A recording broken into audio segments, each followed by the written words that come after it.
ఏడవ తరగతి విద్యార్థిని శ్రీయిందు ఆత్మహత్య.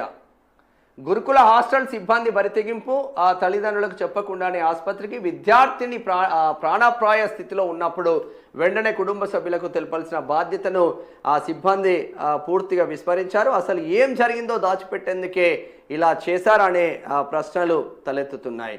అసలు హాస్టల్ లోపలికి గడ్డి మందు ఎలా వచ్చింది? విద్యార్థుల భద్రతను పర్యవేక్షించాల్సిన వార్డెన్ మరియు ఇతర సిబ్బంది ఆ సమయంలో ఏం చేస్తున్నారు?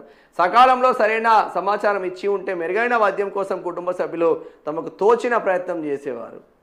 బిడ్డ చచ్చిపోయిందా? అలా ఊరు సర్పంచ్ నాకు ఫోన్ చేసిండు. గంగారం సర్పంచ్ శంకర్ అన్న గుర్తుంది నాకు, మొన్న కాల్ చేసిండు నిన్న. ఇట్లా అయిందన్న మా బిడ్డకి హాస్టల్లో పురుగుల మందులు ఎట్లా వస్తున్నాయో అర్థం కావట్లేదు. పోలీసు వాళ్ళంతా వన్ సైడ్గా కాలేజీలకి సపోర్ట్ చేస్తూ ఉన్నారు.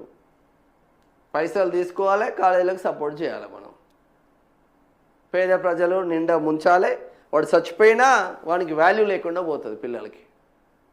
ఒక ఆడపిల్లనే సిగ్గు అనిపిస్తే సర్పంచ్కున్న బాధ్యత లేకపోతే ఎట్లనే పోలీసు వాళ్ళకు కొంచెమన్నా ఉండాలి కదా. చెన్నూరు నియోజకవర్గం గంగారం విలేజ్. ఆ బిడ్డకు న్యాయం జరగాలి. Rajeswarapuram Arunachala Shiva rice mill